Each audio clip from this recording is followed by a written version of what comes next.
Vamos con información de las Chivas Rayadas del Guadalajara. Jesús Bernal, adelante. Gracias, saludos a todos en la mesa de fútbol picante aquí desde Guadalajara con unas Chivas que siguen trabajando de cara a lo que será el compromiso ante el equipo de León del próximo fin de semana allá en la ciudad de Chicago, con un técnico Gaby Milito que pues evidentemente la presión va subiendo por la falta de resultados. Sin embargo, la directiva le ha dado el total respaldo a este proyecto por ahora, ¿no? Sigue muy firme, trabajando, entrenando, también con los jugadores de su lado que le han mostrado este espaldarazo, de igual manera al técnico. Todavía el grupo sigue estando con él, a pesar de que los resultados hasta ahora no se han dado, solamente una victoria y un empate en lo que va de este campeonato dentro del fútbol mexicano. Será el próximo viernes cuando Chivas se vaya a Chicago. Después de estar por allá, regresarán el domingo tras el partido y a partir de ahí pues ya comenzará la preparación para lo que será el clásico de la siguiente semana ante el equipo del América. Es lo que tenemos desde Guadalajara. Regreso con ustedes al estudio. Saludos. Después no reclamen, porque tienen ahora para descansar y ay no, que son muchos partidos, y mendigos partidos moleros. ¿Con quién va Chivas jugar a Chicago, mano? Entonces es lo mismo de siempre, el al dinero rato, sobre el fútbol. Al rato que no digan, al rato que no digan. Perdón, Mao. Sí. Pero los equipos también tienen que hacer negocio para pagar los contratos que piden ustedes, Tuca. Sí, está bien, Mao. Pero después que no caigan los entrenadores a decir, es que son muchos partidos y por esto están lastimados. Bueno. Los entrenadores deben de estar conscientes de lo que ganan ellos también. Es un engaño, mucho. Mauricio. Explícame qué equipo va a presentar Chivas en Chicago. El Tapatío. Gracias. Para que puedan cobrar. Pues es que, no, pero muchas veces por contrato. No, Tuca, pero muchas veces por contrato sí te obligan a ponerlos por lo menos 45 minutos a los titulares que tengas. Pues, ¿va a poner al Chícharo? ¿Va a poner a Pulido? Y yo creo que con el Chícharo le basta en Estados Unidos para que sea negocio. No, Mau, con el puro nombre de Chivas basta en Estados Unidos. Es como nosotros teníamos el de la selección en los partidos moleros. Con todo y que sería, buenas noches, tocayo, una selección, para muchos será una selección incluso candidata a pelear el título de la Copa del Mundo el año que viene. Por supuesto, claro que sí. Buenas noches a todos. Yo sí quiero felicitar, porque sí somos muy buenos también para criticar y para cuestionar a la Comisión de Selecciones Nacionales. Cuando Javier Aguirre dijo quiero partidos contra diferente tipo de rivales, pues no fue, fue Suiza y Turquía. Sí, correcto. Después, ahora Corea, Japón, luego vienen Ecuador, Colombia, y creo que va a haber dos rivales africanos también. Sí, de acuerdo. Han conseguido muy buenos partidos, muy competitivos. En Sudamérica, que al final también se hizo. Nos hubiera gustado más, Brasil, claro. más de visitante, ¿no? Partidos de visitante, pero bueno, entendiendo también la cuestión económica y de logística de los equipos, pero que realmente un gran trabajo para conseguir buenos partidos. Si algo le hace falta a la selección es tiempo y trabajo, y creo que esto es medirnos contra rivales de jerarquía, ¿no? Bueno, la pregunta del millón, Pietra, buenas noches. En ese partido probablemente esté Cristiano. ¿Tendría que estar Guillermo Ochoa, dos de los tres futbolistas que el año que viene van a buscar su sexta Copa del Mundo? Pues es que primero necesita equipo, pero lo necesita ya, ¿no? Si vamos a hablar de que va a dejar de jugar un torneo o un lapso corto, media campaña, si fuera Europa, para que después él pretenda jugar la Copa del Mundo o estar entre los 26 para la Copa del Mundo, va a ser imposible. Imposible, ¿no? A no ser que fuera como una despedida para él de la selección nacional, entonces ya sería distinto, porque sí le ofreció mucho a la selección nacional y yo creo que sería un marco ideal para una despedida de un jugador de ese calibre. Pero de eso a pensar que de ahí se va a ir a la Copa del Mundo, primero que consiga equipo, ¿verdad? Si lo consigue para el siguiente mercado, pues le quedaría para su despedida, yo creo, un marco fenomenal enfrentando a Portugal, que seguramente Portugal estará en el Mundial, ¿no? La cancha que vio a Pelé, que vio a Maradona y que pues ahora vería a Cristiano Ronaldo. Sí, así es. Buenas noches. Sí, el majestuoso Estadio Azteca. Nada más que agregar. No hay ningún estadio que haya tenido y haya recibido a las mejores figuras en la historia del fútbol, como el Estadio Azteca, en finales de Copa del Mundo. Y Cristiano, que nunca ha venido a este escenario en la reinauguración, fantástico. Sí, mira sí. Los que han pasado por ahí, ¿eh? No, bueno, mira nada más. Mira nada más, Maradona, Beckenbauer, Carlos Alberto, Rivelino, campeones de goleo, como el caso de Gary Lineker, Peter Shilton ahí se les coló porque... Eusebio, compadre, Eusebio que fue un... Sí, pero Eusebio no sé si jugó en el Estadio Azteca. Sí, jugó en el Azteca con Monterrey. Ah, con Monterrey, sí, claro. De acuerdo, en la liga. Bueno, todos los que han estado acá en el... Los españoles de aquel Cuando vinieron- amistoso cuando viene después de una cuando Copa del consiguió Mundo de España, Mundial. ¿no? Sí, sí. No, y cuando consiguió también México el pase con Javier Aguirre precisamente a la Copa del Mundo, creo que de Sudáfrica, y antes también cuando fueron a Corea y Japón. Bueno, han estado todos ellos. Yo sí creo que Portugal sí tiene que venir con Cristiano. Es diferente, es otra cosa. Si reinauguras el Estadio Azteca, tiene que ser con Cristiano. Coincido con Ricardo de que qué buen trabajo ha hecho la Comisión de Selecciones Nacionales. Lo que pidió Javier, dentro de las posibilidades, se lo han dado. No es nada fácil. Los No, tiempos, para nada. Que Los calendarios, calendarios. los actuales calendarios casi no te permiten Es un moverte. gran trabajo, gran trabajo. Sí, de acuerdo. Bueno, ¿les parece si vamos hasta Auckland de una vez? Recibimos a Mau en esta edición de Fútbol Picante. Él también ha estado en la cancha del Estadio Azteca. Él ha estado. Él ha No sé estado. por qué no estaba el nombre de Mauricio May en esa lista. Estaba en la ¿no? siguiente... ¿Por qué no estaba el nombre de Mau en esa lista? Buenas noches en Auckland, Mau. Sí, ¿Cómo andas? Los hermanos, qué bonito. Déjenme tomar Imagen, foto. ¿no? Mau y Ricky, la familia Nos dices, Montaner, Petra, qué para que bonito. sonriamos. Siempre le robas una sonrisa a Ricardo. Mira nada más, mira nada más. Pero es risueño, Mau es risueño y es fácil sacarle sonrisas.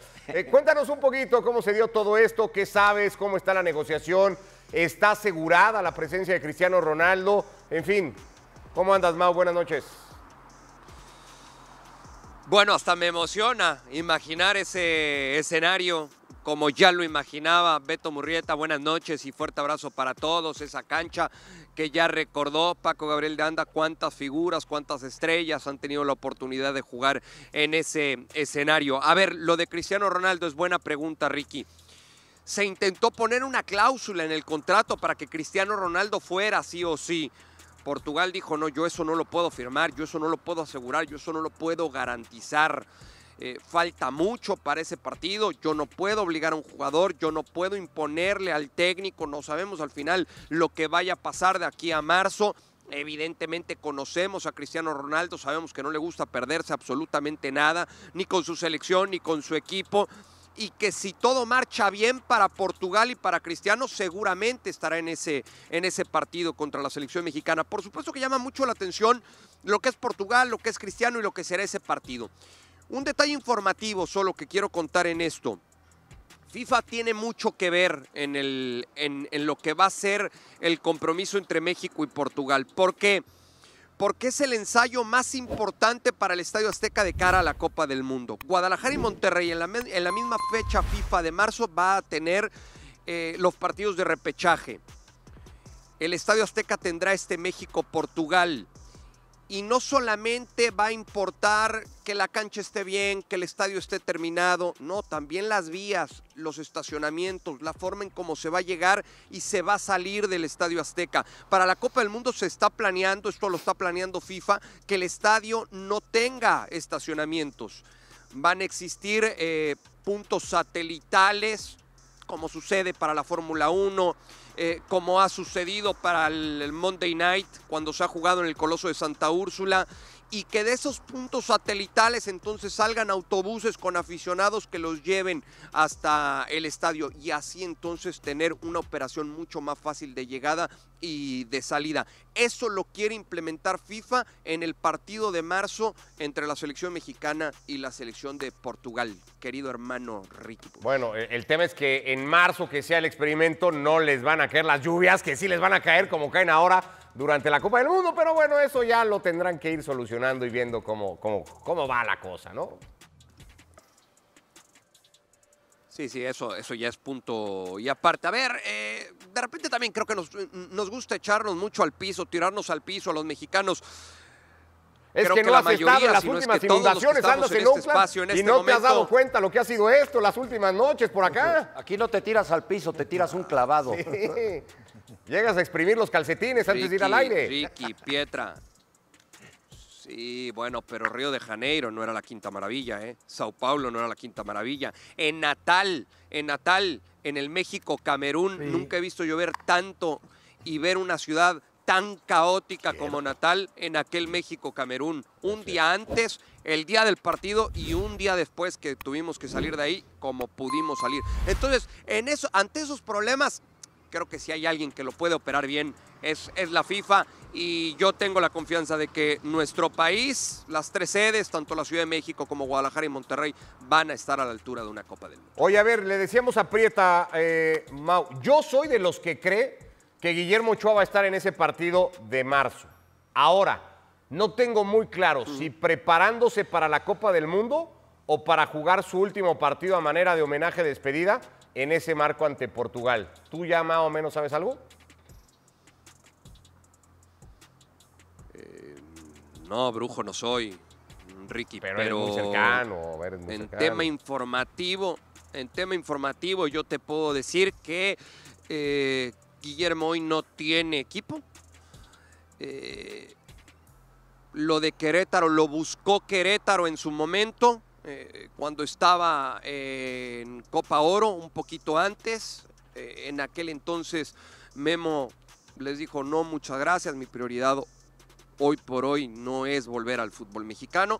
Lo que ha sucedido con el conjunto del Burgos en las últimas horas, bueno, pues esto puede llegar a reactivar las pláticas con Querétaro. A este momento yo te puedo decir, no hay todavía nada oficial de una llegada de Guillermo Ochoa al Querétaro. Sí, Mark Spiegel, que es el nuevo propietario, el inversionista extranjero del equipo del Querétaro, tendrá que abrir la cartera si quiere llevar a Guillermo Ochoa. Por la parte del Querétaro, yo me enteraba el día de hoy por una fuente infalible del Querétaro. Tú conoces muy bien la historia del lado de Ochoa.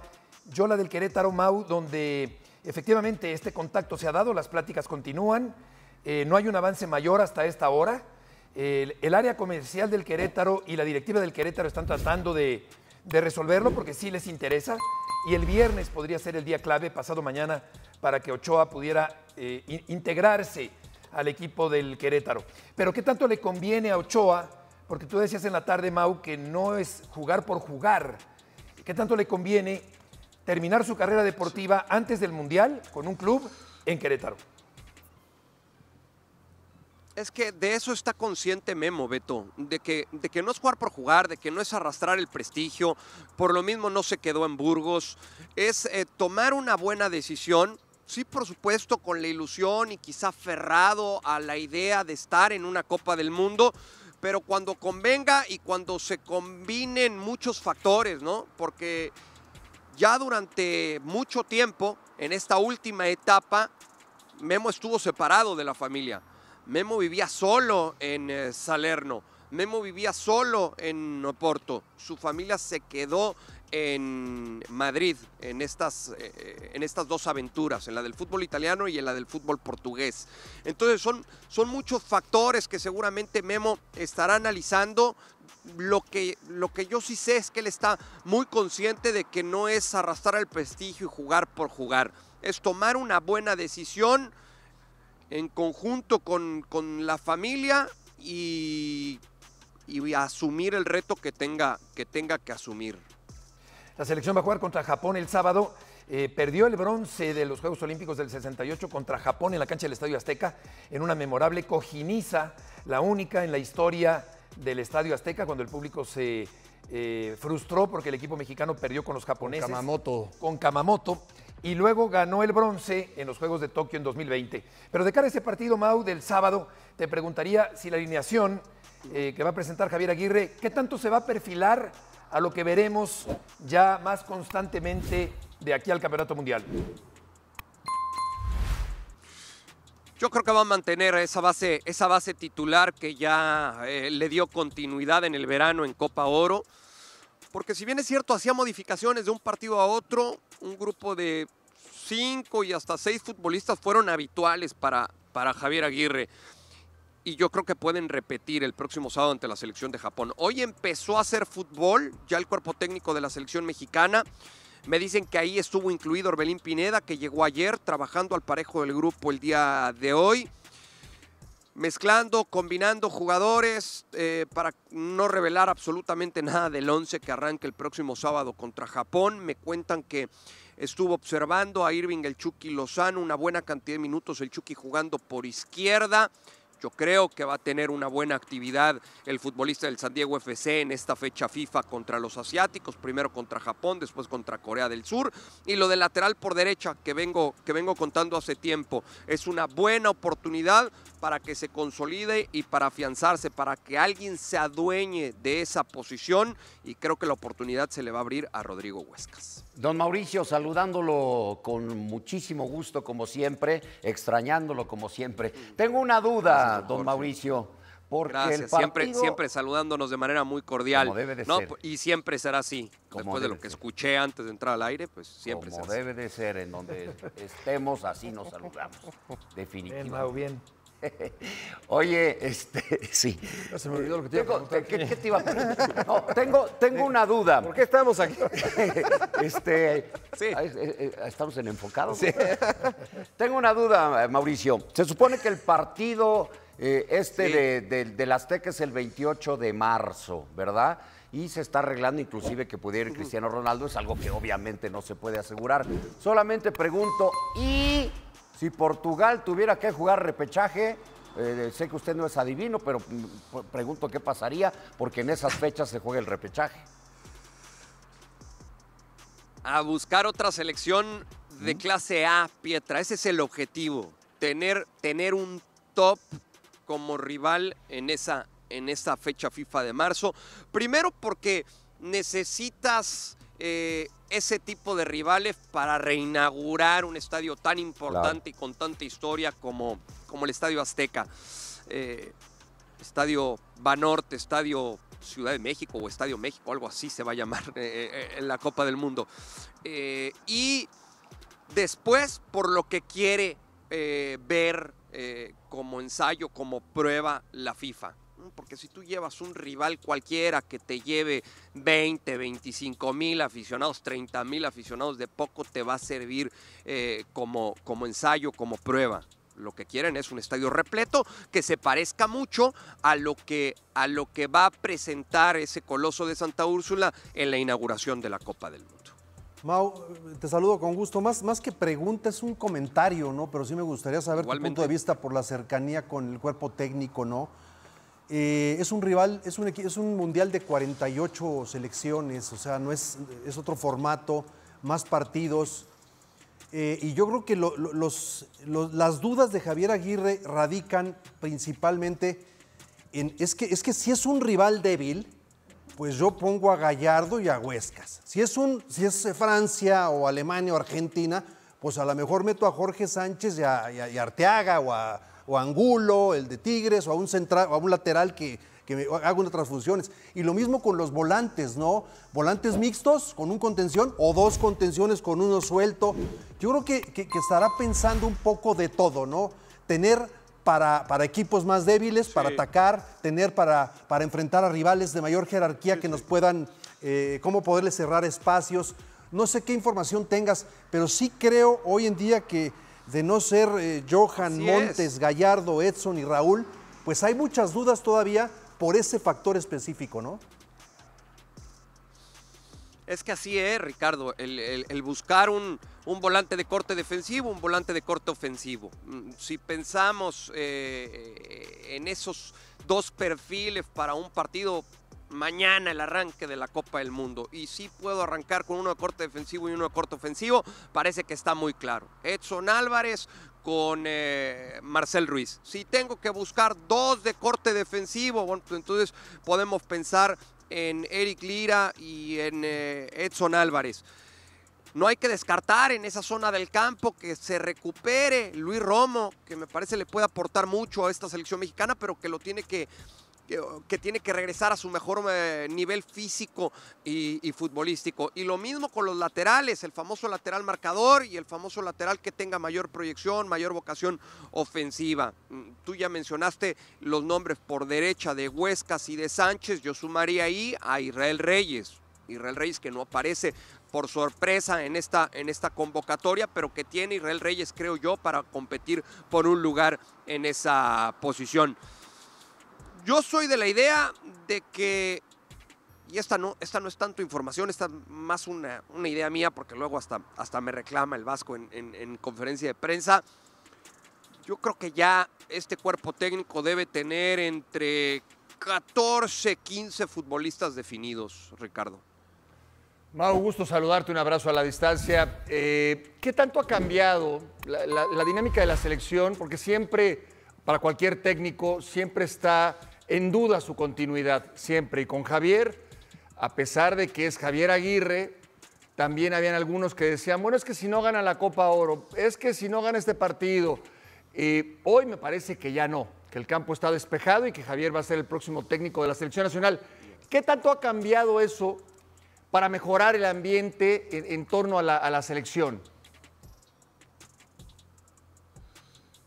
Le da mayor tranquilidad al grupo, Paco. Te mando un fuerte abrazo. Te iba a decir, el lomo que tiene Javier Aguirre, que ha hecho con los años, es similar al tuyo, pero no, el tuyo se ha hecho en el gimnasio y es tremendo lomo que tienes, pero entiendas esa comparación, ¿no? El tener un técnico que reciba golpes o que sepa cómo blindar al grupo, porque lo sabe a la perfección Javier Aguirre, le da tranquilidad al futbolista. Si se le aclara el panorama, yo creo que ya nadie va a cuestionar si Javier está o no para llegar a la Copa del Mundo. Estará en la Copa del Mundo.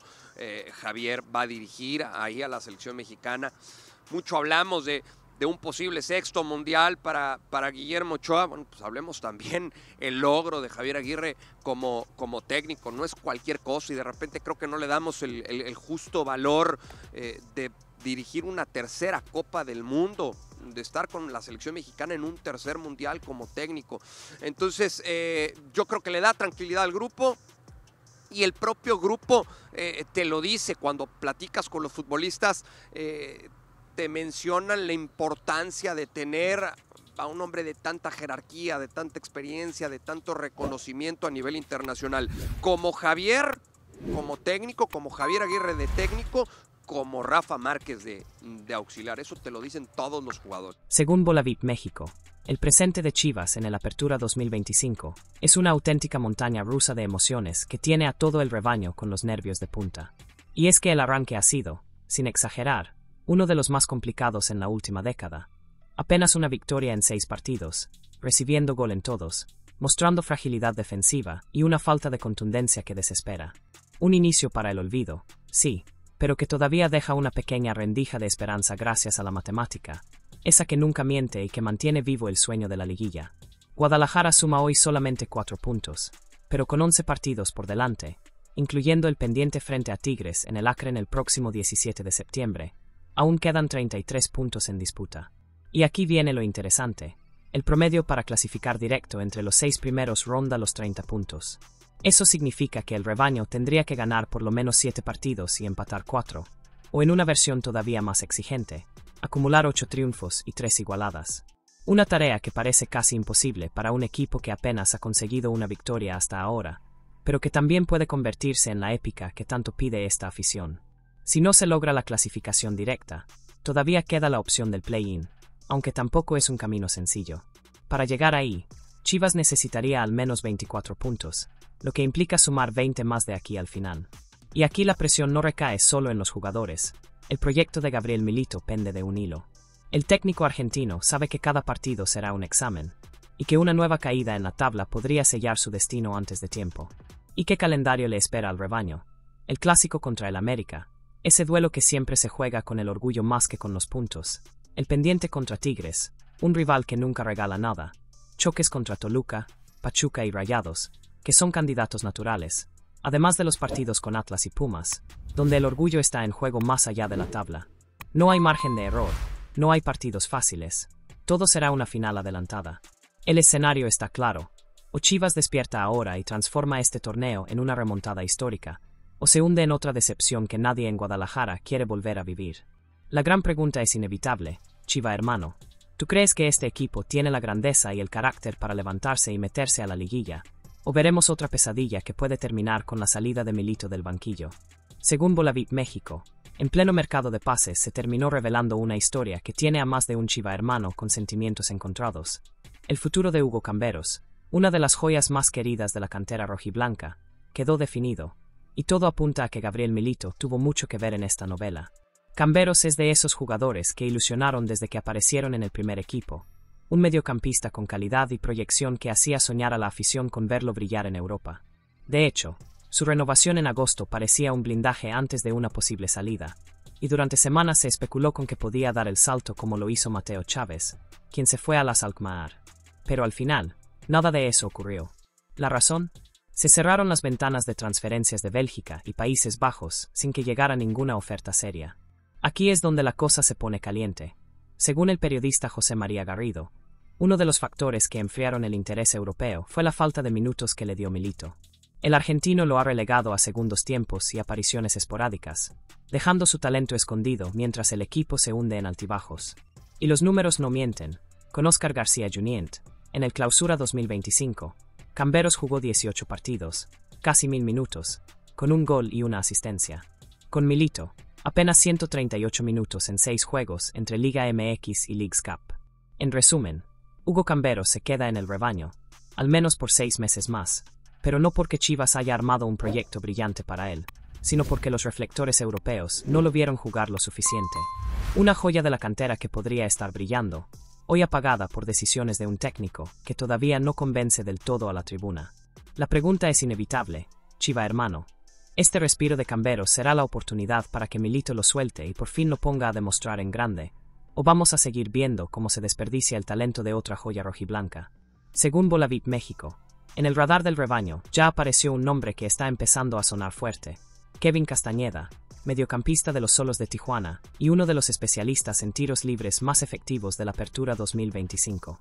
Sí, Chiva hermano, hablamos de un jugador que sabe clavarla desde la pelota parada, un recurso que a Chivas le ha hecho falta en los últimos torneos. La directiva encabezada por Javier Mier no quiere esperar hasta el próximo verano para mover el mercado. Todo apunta a que en invierno buscarán refuerzos puntuales, y ahí entra Castañeda, que curiosamente ya es bien conocido por Mier desde su etapa en la selección mexicana.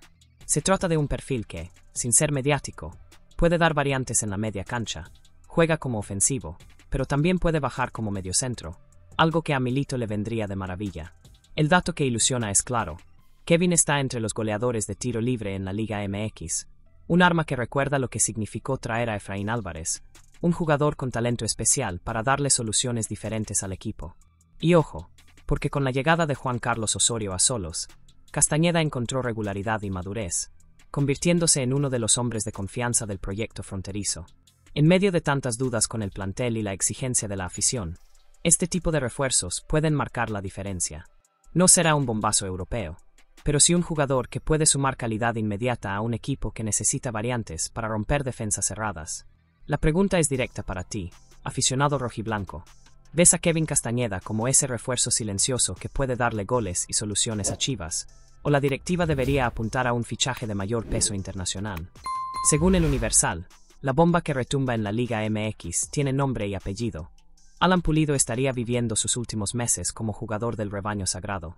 Sí, Chiva hermano, el delantero que llegó con la etiqueta de referente podría estar preparando las maletas, y lo más fuerte es que ya tendría un destino abierto. Nada menos que los Tigres de la UANL, el club que lo vio nacer. Lo cierto es que el regreso de Pulido a Guadalajara no fue ni la sombra de lo que muchos imaginaban. Apenas 2 goles en esta segunda etapa, la misma cifra que ha conseguido Javier Chicharito Hernández, otro de los veteranos que no termina de pesar como se esperaba. A eso súmale las lesiones y los rumores extracancha, y tienes un cóctel que la afición rojiblanca ya no soporta. Se pedían goles, liderazgo y jerarquía, y lo que llegó fueron dudas, críticas y frustración. La directiva no es ajena a esta realidad. Por eso, tal como señala el Universal, analizan seriamente la salida del delantero al término del torneo. Pulido ya dejó entrever en varias entrevistas que le gustaría regresar a Tigres algún día, y ahora ese algún día podría convertirse en el cierre de su carrera profesional. Para él, sería un círculo perfecto, retirarse en Monterrey, donde dio sus primeros pasos, aunque nunca tuvo continuidad. El contraste es duro para el rebaño. Mientras Tigres se frota las manos pensando en recuperar a uno de sus hijos pródigos, Chivas vuelve a enfrentarse a la misma pregunta que atormenta a la afición en cada mercado. ¿Dónde están los delanteros que realmente puedan cargar con la grandeza del club? La pregunta es clara, Chiva hermano. ¿Debería Chivas darle salida a Pulido de una vez y apostar por sangre nueva? ¿O todavía confías en que pueda levantarse y demostrar por qué volvió al rebaño? Según el Universal, las críticas ya no solo vienen de la tribuna. Hasta los históricos del rebaño están perdiendo la paciencia con lo que pasa en esta Apertura 2025. Y esta vez fue nada menos que Néstor de la Torre, exdirectivo del Guadalajara, quien explotó por los resultados de Gabriel Milito. Chivas vive un semestre de pesadilla. El equipo juega, domina, genera, pero a la hora de la verdad termina cayendo y regalando puntos. La historia se repite una y otra vez. Errores defensivos, falta de contundencia y un arranque que ya tiene a medio mundo diciendo lo mismo. Este torneo ya bailó. Y esa frase, con toda la dureza, la soltó de la Torre en el podcast La Volpismo. El exdirectivo no se guardó nada. Solo un loco y un tonto piensa que haciendo lo mismo obtiene resultados diferentes. Dijo, dejando claro que la paciencia se acabó. Para él, el semestre está perdido, pero aún así pide que la directiva apueste por el proyecto de Milito. Eso sí, con condiciones. Mínimo 2 refuerzos de peso que le den al técnico las piezas que necesita para implementar su estilo. De la Torre fue directo. Si la apuesta es mantener al argentino, que lo digan de frente y lo respalden con dinero y con decisiones claras. No me molesta que mantengan el proyecto, pero ojalá haya capital y asertividad para traer jugadores que redondeen el estilo, agregó. La realidad es que en Verde Valle ya se habla de dar el voto de confianza a Milito, incluso ignorando a los entrenadores que se han ofrecido para tomar las riendas. Parece que, pese a los tropiezos, la directiva todavía cree en el proyecto. Pero la pregunta que nadie puede evitar, y que va directo al corazón de la afición es: ¿Chivas debe seguir aguantando a Milito con refuerzos de por medio, o llegó la hora de un cambio radical antes de que el semestre se hunda por completo? Según AS México, mientras afuera llueven críticas y cada semana la afición pide explicaciones por el mal paso del rebaño, adentro del vestidor de Chivas pasa algo que muy pocos sabían. Los jugadores están cerrando filas y respaldo total a Gabriel Milito. Sí, Chiva hermano, aunque en la tribuna muchos griten fuera técnico.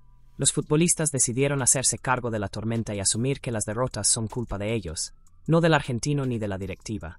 El periodista César Huerta reveló que el grupo ha tenido pláticas bravas, de esas que no se andan con rodeos. Nada de todo bien, todo tranquilo. En el vestidor se han dicho las verdades en la cara, con nombres y apellidos. Y ahí, figuras como Luis Romo, Eric Gutiérrez, El Piojo Alvarado, Efraín Álvarez, Richie Ledesma y hasta el Cotorro González han levantado la voz con fuerza. Algunos, incluso, encendidos de coraje por tanto tropiezo. El mensaje es claro: los culpables somos nosotros, y nosotros mismos vamos a sacar al equipo adelante. Los jugadores aseguran que están contentos con la propuesta de Milito, con su forma de tratarlos y con el estilo de juego que intenta imponer. Para ellos, las derrotas se explican en errores individuales, esas famosas cagadas que cuestan partidos, y no en lo que plantea el entrenador. Por eso, más allá de lo que digan en las tribunas o en los medios, el vestidor ya tomó partido: seguir con Milito, caiga quien caiga. Y mientras tanto, llega un respiro en el calendario. El próximo domingo, 7 de septiembre, en plena fecha FIFA, el rebaño se medirá en un amistoso contra León en el Seat Gek Stadium, a las 15 horas del centro de México. Un partido que puede ser clave para limpiar la cabeza y ajustar lo que en Liga no termina de funcionar. Ahora la pregunta es directa para ti, Chiva hermano. ¿Te da confianza saber que los jugadores están con Milito y asumen la culpa? ¿O crees que es solo discurso para aguantar mientras los resultados siguen sin llegar?